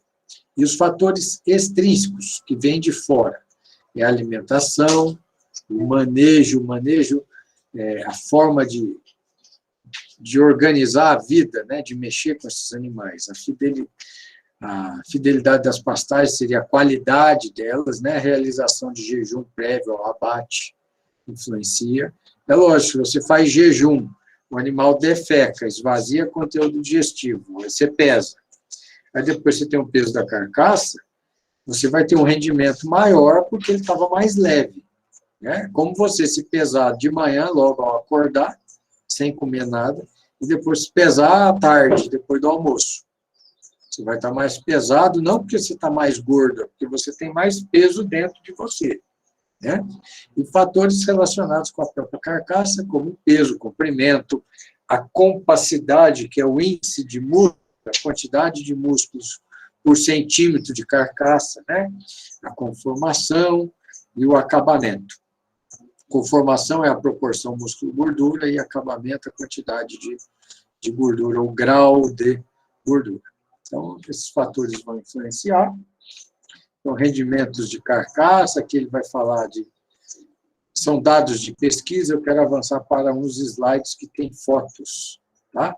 Aqui ele está mostrando que o rendimento varia em função do peso. Então, conforme o animal cresce, o rendimento de carcaça dele aumenta até um determinado tamanho corporal. Esse tamanho corporal é diferente para machos e fêmeas. Então, machos tendem a ter a estabilização do seu rendimento de carcaça com peso superior ao da fêmea. Então, fêmeas podem ser abatidas mais leves, com rendimento mais alto, e machos precisam de um peso mais elevado ao abate para ter o mesmo rendimento. Tá? Então, vamos avançar aqui. E aí, em função da proporção do rendimento de carcaça, eu falei que a minha média geral dos animais aqui, eu conseguia 47% sem jejum. Tá? Então, você vê que já é carcaça selecionada para ovinos, né? Se você tiver um rendimento de 50% para cima, você já começa a ter uma carcaça de tipo de primeira linha, né? Uma carcaça top de linha. É só dar um jejum que você chega lá. Tinha muitos animais que chegavam nisso, principalmente no terceiro cruzamento. Né? E aí, conforme você perde rendimento, são carcaças mais magras, com menor teor de gordura, aí elas começam a receber uma classificação de inferior. Isso já tem a ver com classificação e tipificação de carcaças. Então, a carcaça é um elemento muito importante do animal, pois contém a porção comestível, a carne. Né? Em virtude disso, devem ser comparadas as suas características para que seja possível identificar diferenças entre os animais, entre os sistemas que produziram esses animais, né? Para você encontrar as melhores carcaças e destiná-las aos seus melhores mercados. Então, deixa eu achar aqui a fotografia das carcaças aqui. Quero falar que são índices de rendimento, né, de carcaça ou de outros rendimentos, de medidas morfológicas que a gente faz na carcaça animal. Avaliação qualitativa, vamos... Fatores que influenciam. Aqui, carcaças ovinas. Então, aqui a gente tem uma fêmea, você está vendo que ela está muito branquinha, quer dizer, ela deposita muito mais gordura subcutânea do que o macho. O macho ainda tem pontos escuros aqui, que essa frota preto e branco, são zonas onde a carcaça não está coberta por gordura. Né? E aqui é um macho castrado, né, que ele está mais gordinho do que esse de cá. Né? Então, vamos olhar para cá. Aqui mostrando, ó, os dentes incisivos, cada espécie animal tem uma quantidade de dentes específica, né? E tem a troca a muda dentária em idades específicas. Então, esses dentes incisivos frontais do ovino aqui, então, se tem 2, 4 ou 6, né, incisivos permanentes, ele já trocou esses dentes, tem relacionado com a idade. Então, é possível saber qual é a idade do animal, né, seja um bovino, ou seja, um ovino lá no frigorífico, olhando a dentição dele. Se ele já trocou os dentes incisivos ou não, você consegue classificar isso lá. Então, aqui, ó, a gente tem essa imagem da carcaça de primeira, a carcaça selecionada, a carcaça boa, comum, inferior. Então, reparem primeiro, nesse V aqui da perna, no grau de abertura. Então, ele é fechado, né? Ainda está fechado. Aqui existe um pouquinho mais de gordura do que aqui, na carcaça inferior, né? Aqui na carcaça boa, você já começa a mudar geneticamente o animal e começar a ganhar a proporção de musculatura no pernil. Então, isso aqui de um V começa a aparecer mais um U, né? E você começa a vir para carcaças superiores, isso aqui vai se arredondando. Você consegue isso mexendo na genética, principalmente, mas aí você tem que dar a condição dessa genética se manifestar, que é através da nutrição. E à medida que a gente vem de boa a primeira, uma carcaça de primeira, a gente vem aumentando, além da musculosidade do pernil e da própria costela aqui, a gente vem aumentando a proporção de gordura. Preste atenção no pescoço, como ele tem pouco teor de gordura aqui, médio e muita gordura, né? Como é que aumenta. Então, existem protocolos hoje dentro da indústria frigorífica para avaliação de carcaças ovinas, de carcaças bovinas, para que você separe esses perfis de carcaças lá dentro e você destine essas carcaças melhores aos mercados de maior exigência que pagam mais por isso. E as carcaças inferiores serão distribuídas nos canais de comercialização que menos remuneram essas carcaças. E aí, olhando para uma carcaça, uma proporcionalidade aqui, né? Vendável, né, de carne, isso aqui lá nos Estados Unidos, né? O traseiro aqui, 37% da carcaça, o lombo 8%, costela 7%, e paleta 24%, aqui, total de cortes no varejo, né, para a gente ter uma ideia. Esse estudo eu fazia aqui das minhas carcaças, aqui já se inverteu, né, a magra, você pode ver que essa região aqui, ó, da paleta, ó, essa região aqui, é a última que vai acabar de ser coberta por gordura, né? A última porção corporal que sofre desenvolvimento e crescimento é a costela, é o arqueamento da costela. Então, se você quer vender animais que tenham um bom rendimento de costela, carré, você vai ter que vender animais que atinjam a idade onde esse desenvolvimento aconteça. Então, tem muita gente no mercado da carne ovina falando, tem que abater animais de 25 quilos, animais de 25 quilos vão estar aqui, ó. Você tem que abater animais de 40 quilos para você conseguir carcaças desse padrão, né? Agora, tem que usar a tecnologia, dá para se produzir um animal com 40 quilos com 90 dias. Eu produzia isso aqui. Só que a indústria, ela me pedia para atrasar um pouco, chegar nos 40 dias com mais tempo. Só que isso significava aumento de custo, né? E ao fim da picada, você ter uma indústria frigorífica pedindo para o produtor ser menos eficiente. Pasmem, eu já passei por isso. Já vivi essa situação, e isso foi motivo de muita discussão com a indústria. Então, a indústria, ela era, naquele momento, ela estava incompetente para receber animais de uma qualidade superior, fazer e ela processar esse animal e buscar um mercado que agregasse valor para ela. O sujeito estava muito acomodado no seu nicho de negócio, né? Não tinha, dentro dessa indústria frigorífica, não tinha um engenheiro de alimentos lá. Pensando o negócio, pensando a abertura de novos mercados, aproveitando a qualidade da matéria-prima que estava sendo entregue. E pior que isso, em vez dele mexer no processo dele, ele queria que eu mexesse no meu, para piorar o meu processo. Isso é o fim da picada. É o fim da picada, e eu estou falando aqui com uma turma de futuros engenheiros de alimento, então eu espero um dia não encontrá-los dentro de uma indústria frigorífica pedindo para o produtor rural para ele ser menos eficiente, porque você não é eficiente dentro do seu processo industrial, né? Tem que ser o contrário, né? Vocês têm que incentivar e motivar os produtores a produzirem uma matéria-prima cada vez com maior qualidade, tá? Vamos ver o que aparece mais aqui. Se for coisa muito específica. Esse aqui é uma radiografia, na verdade é uma ultrassonografia aqui, ó, da área de olho de lombo. Aqui é a costela, aqui você tem costela, e aqui você tem um contrafilé. Tá? Esse músculozinho que fica do lado do contrafilé, de cima e de baixo, eles são extremamente saborosos, mas extremamente. Se você der uma nota 8 aqui, você pode dar 180 aqui, viu?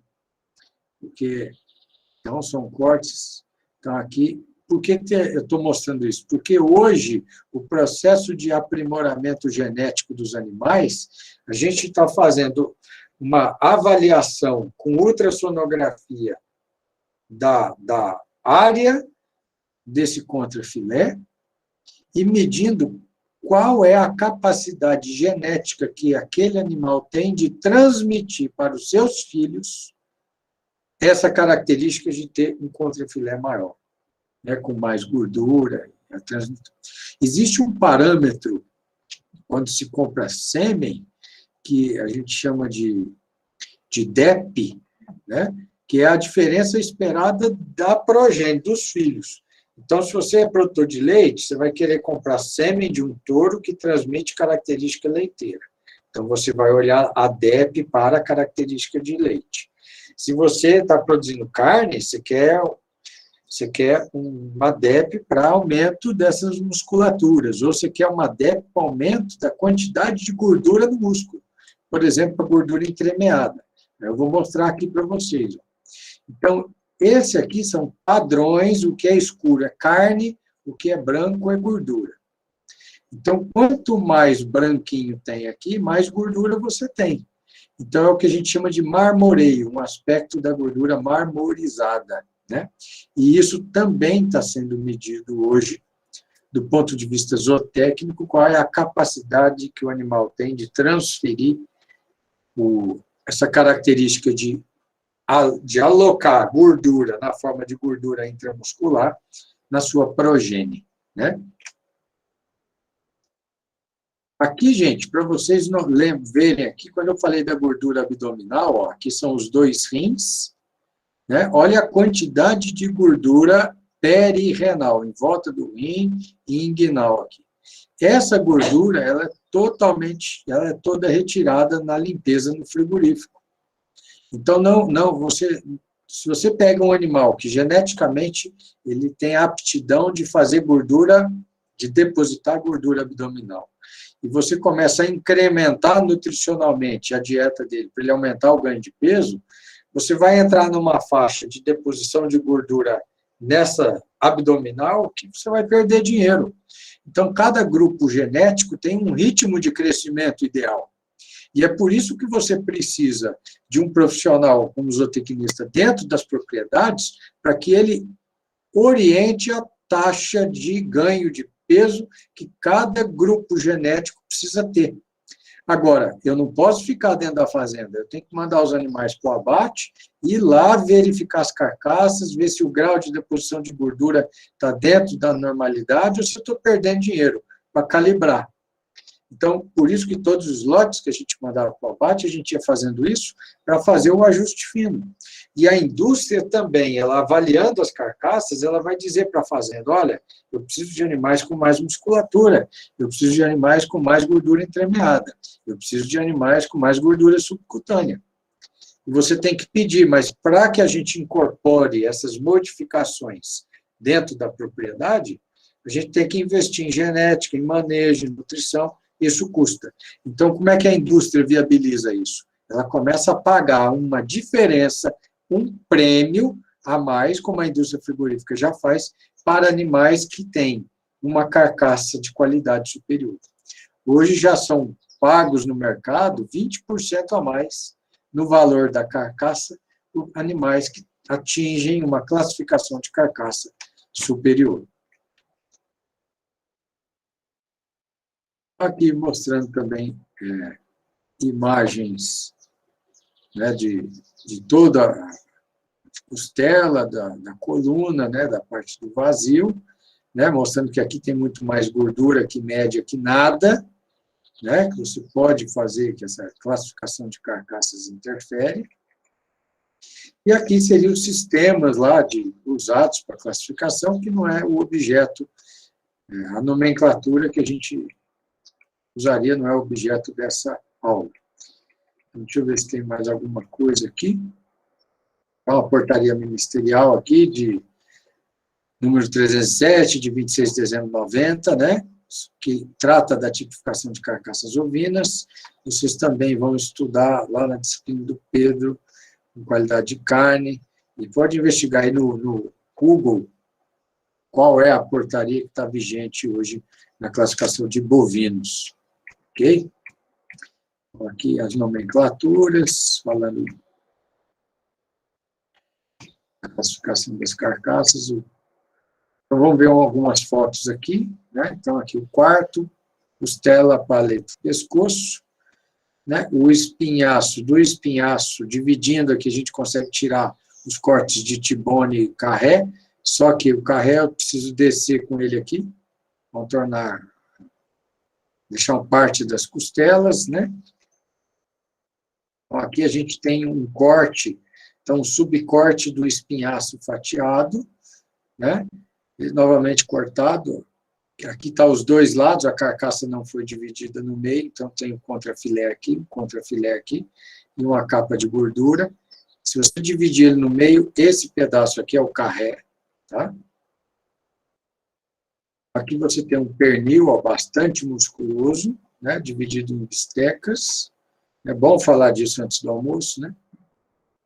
Aqui você tem aquele corte da costela do carré, o contrafilé, essa carne é muito saborosa, essa que está em volta, e aqui a carne da costela, veja bem como é que valoriza, aqui foi retirada todo o osso. Então, esse corte aqui, ó, corte de lombo com o vazio, né? Na verdade, aqui ele está na porção lombar que não tinha costela. Então, a fraldinha está junto do lombo, né? Vocês estão entendendo aqui, ó, que a fraldinha é aquela parte de trás da costela, do vazio. Então, esse corte, nossa senhora, esse aqui fica bom demais no churrasqueiro. E aqui a parte da frente, onde você tem a costela, ela está armando a estrutura óssea, o carré francês, né? Aqui, cortes prontos, aqui um carré francês, ó, os ossinhos, tá vendo?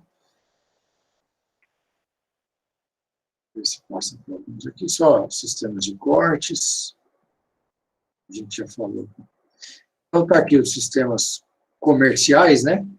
Então, vamos lá, a gente tem pescoço, está aqui pescoço, paleta, o músculo, membro anterior, aqui a gente tem a parte do carré, aqui a parte do lombo, aqui a costela, fralda, aqui a gente tem o pernil, e aqui o músculo, a perna posterior, que seria essa parte de cá. Então, aqui é o 3, o 1, está aqui embaixo, paleta 2, né? Então, você tem o sistema da UFO aqui, dos cortes cárneos. Então, braço aqui trazendo a proporção de osso, músculo e gordura de cada um dos cortes, uma proporção média, tá? É importante que cada produtor verifique o seu, cada indústria, e a partir desta proporção de osso, músculo e gordura por cortes, a gente pode montar um sistema matricial, matemático, para elaborar um método de precificação. E depois eu vou mostrar para vocês como é que eu fazia isso aqui no meu sistema. Então, aqui você tem que ter uma proporção, uma menor proporção de osso, valoriza o corte, né? Onde você aumenta muito o osso nessas partes distais, você desvaloriza o corte, né?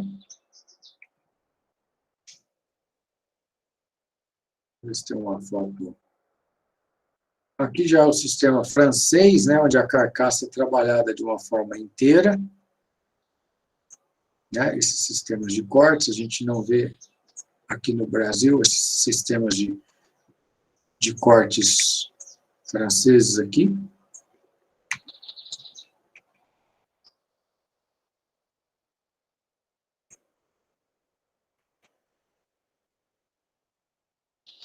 Aqui essa foto aqui está embaçada, de baixa qualidade, seria uma câmara fria com carcaças ovinas, né? Tá, e se alguém gostaria de fazer alguma pergunta? Nenhuma pergunta, esse tanto de informação.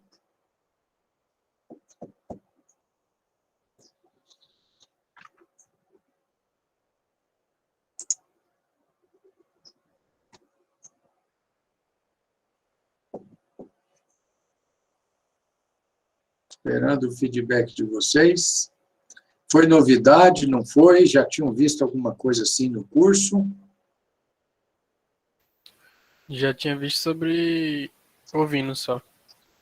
Em qual disciplina, Gabriel? Foi no curso de carnes na semana acadêmica. Ah, que bom. Foi legal? Foi sim. Você viu esses cortes? Não? Viu esses Sim, a cortes? gente viu o carré, a gente fez carré lá também. A gente fez algumas linguiças lá que E comeu ou não? explicou. Sim. Você sabia que teve uma época, quando eu estava com a criação ativa, eu levei 2 vezes animais de primeira, top, daqui, para aula prática de cortes aí, nessa disciplina de matérias-primas agropecuárias, e depois que a gente fazia todos os cortes, a gente fazia um churrasco. Na primeira vez, nenhum aluno foi no churrasco. Na segunda vez foram. Agora, não tem mais Cordeiro Agnus de primeira, top. Imagina a ginástica, que era botar no avião em Campinas e mandar para Palmas, para a gente poder executar aí, né? Mas foi bacana. Eu tenho algumas fotos, depois, se eu achar, eu mostro para vocês. Tá bom? Então, gente, quando a gente fala de obtenção de matérias-primas agropecuárias, e nessa parte do curso a gente está falando de carnes, né, de pecuárias, de obtenção de matérias-primas pecuárias, vocês já estão percebendo que existe muita ciência por trás daquela corte carne que você vê lá no supermercado, que você vê embalado a vácuo. E essa ciência começa lá dentro da fazenda, lá mexendo com genética, com nutrição, e ela continua dentro da indústria transformadora frigorífica, porque ela cria sistemas de classificação, de separação e de destinação a mercados diferentes, né? Com tecnologias de corte, com tecnologias de embalagem, e o setor produtivo precisa continuamente receber esse feedback da indústria de qual é o tipo ideal de animal que a indústria precisa receber e comercializar. Porque, à medida em que a indústria vai sinalizando o que ela precisa, o setor produtivo vai se acomodando, né, e ajeitando para conseguir entregar isso. Agora, isso só vai ser funcional num país onde as indústrias processadoras elas enxerguem a cadeia como um processo íntegro, inteiro, né, onde ela faz parte e dela e das decisões dela depende a saúde do resto. Se ela tiver uma atitude expoliativa de pagar o menos possível, fazer um leilão às avessas, eu quero comprar matéria-prima, mas eu não quero pagar nada por ela, aí você não vai estar discutindo qualidade e, em última instância, aquela indústria está dizendo que qualidade é o que menos importa para ela. Tá? Então, como engenheiros de alimentos, temos que levar essa preocupação para dentro das indústrias em dizer que a nossa política de compra de matéria-prima diz ao mercado para que é que nós existimos. Se a gente existe para correr atrás do lucro e a revelia do fortalecimento da cadeia de entregar um produto de qualidade, ou se a gente existe como um elo de fomento, um elo que fortalece a cadeia produtiva e que valorize e que quer entregar para o nosso cliente sempre um produto de melhor qualidade. Ok? Então, gente, eu vou escrever aqui no chat presença, coloca um pezinho aí, já aparece o nome de vocês, e aí eu vou encerrar a gravação, assim que concluir aqui essa chamada, e estão dispensados, tá? Muito obrigado. Continue acompanhando lá nossos ambientes virtuais. Tá certo, professor. Obrigado. Boa tarde. Um abraço. Boa tarde.